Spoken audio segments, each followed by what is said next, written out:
Sekarang matahari berada di belahan bumi utara. Kemarin di bulan Juni itu maksimal di belahan bumi utara, lintang tinggi, kemudian sekarang bergerak ke ekuator ya. Jadi di sekitar belahan bumi utara itu sekarang lagi pemanasan sehingga daerah Sumatera bagian utara, kemudian Kalimantan, Sulawesi, juga Papua itu sekarang berawan ya. Cuma kita di Jawa ini, Nusa Tenggara sampai Bali juga itu mengalami kemarau, musim kemarau, dan juga pelepasan energi yang luar biasa. Kita mengetahui bahwasanya ketika di siang hari itu matahari mengeluarkan energi panas, gelombang pendek, itu kemudian masuk secara terus-menerus ke bumi, disimpan, kemudian di malam hari itu energinya dilepaskan melalui gelombang panjang. Tapi karena tidak ada pertumbuhan awan, nggak ada awan yang menutupi bumi, sehingga energi yang lepaskan itu loss ya, maksimal keluar ke angkasa, sehingga tidak ada pantulan energi bumi yang pantul oleh awan kembali ke bumi yang mengakibatkan panas, hangat ya, nggak ada. Nah itu yang mengakibatkan dingin. Jadi pelepasan energi di malam hari itu maksimal sehingga bumi mengalami pendinginan. Ini fenomena ini yang mengakibatkan beberapa hari ini dingin.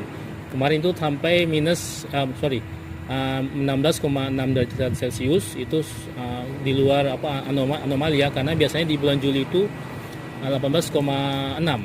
Nanti di bulan Agustus biasanya 17,4 ya biasanya.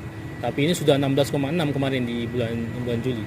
Dan ini memang fenomena terjadi di musim kemarau ya, karena tidak ada awan yang tumbuh ya. Dan sehingga pelepasan energi bumi ke luar angkasa maksimal gitu. Tidak ada yang menahan seperti awan dan kembali pantulkan ke bumi sehingga panas gitu, hangat bumi. Pak, fenomenanya mungkin Pak bisa dijelaskan, ini namanya apa tadi? Iya, kita sebut dengan CVOC, yaitu Cloud Visibility OK. Itu biasa kita gunakan di dunia penerbangan untuk visibility ke pilot ya. Jadi ketika kita mengatakan ini CVOC, itu berarti pilot mengetahui bahwasanya tidak ada awan yang terbentuk di sehingga pilot bisa mendarat dengan gampang ya, dengan enak mulus ke landasan gitu. Ini CVOC namanya. Mungkin daerah yang terdampak CVOC ini sendiri yang paling parah di mana saja? Ya, tadi bagian selatan ke Sumatera, kemudian seluruhnya Pulau Jawa, Bali, Nusa Tenggara Barat, Nusa Tenggara Timur ya. Ini semuanya.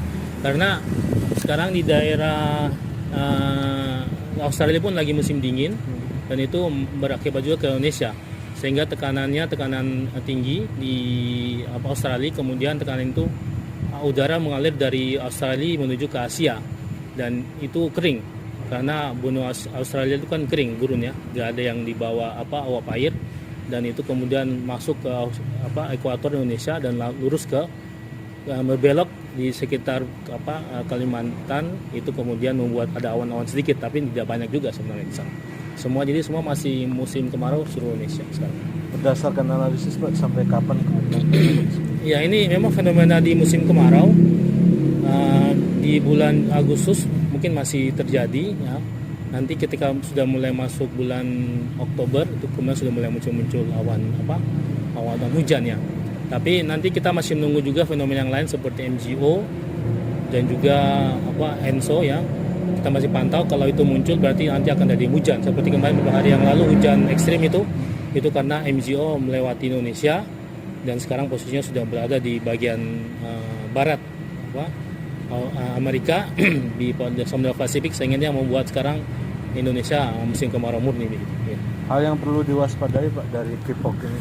Iya, karena energi matahari masuk secara loss ke bumi, dan juga bumi mengeluarkan panas yang juga loss ke angkasa, sehingga sinar matahari itu seperti ultraviolet akan masuk secara terus-menerus tanpa hambatan, sehingga masyarakat diminta untuk antisipasi ya untuk kulitnya, mungkin menggunakan jaket atau sunblock untuk netralisir pengaruh ultraviolet itu.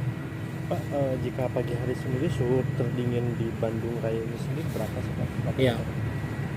Kemarin itu 16,6 itu suhu minimum ya.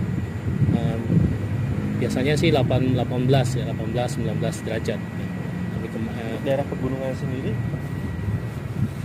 Iya, itu lebih lebih turun lagi ya, karena semakin naik arti kan ada pergerakan suhu yang menurun dengan ketinggian. Nanti ketika di lapisan inversi itu kemudian baru naik. Jadi menurun dulu suhunya, naik ketinggian, nanti lapisan inversi baru kemudian berbelok untuk naik sampai ke matahari. Rata-rata berapa derajat untuk pegunungan sendiri?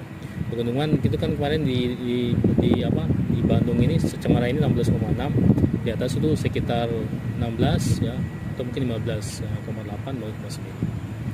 Pak, fenomena ini apa sering terjadi di setiap tahunnya atau emang jarang gitu? Iya, setiap tahun terjadi. Setiap tahun terjadi. Cuma karena pengaruh kehidupan masyarakat yang sudah berubah sehingga tidak se-ekstrim dulu. Dulu lebih ekstrim lagi. Dinginnya sampai luar biasa, bisa di bawah 15, 14. Tapi karena sudah masuk kendaraan, polusi segala macam, sudah berkurang. Tapi memang setiap tahun begini.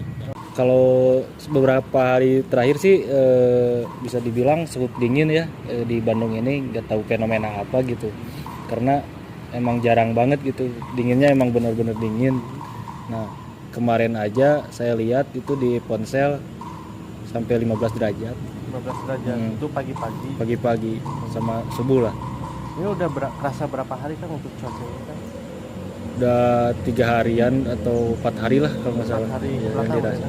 Ini gimana Kang untuk ngerasa beda nggak ke badan untuk cuaca dingin kayak gini dari orang? Iya jelas, karena jarang banget gitu emang. Biasanya kan emang ya anget-anget gitulah, tapi sekarang itu lebih dingin. Gitu. Jadi pakai jaket yang lebih tebal juga Iya, ya, untuk iya sekarang lebih banyak pakai jaket tebal gitu. Kang, ini biasanya cuaca dingin ini sendiri sampai jam berapa sih Kang di Bandung?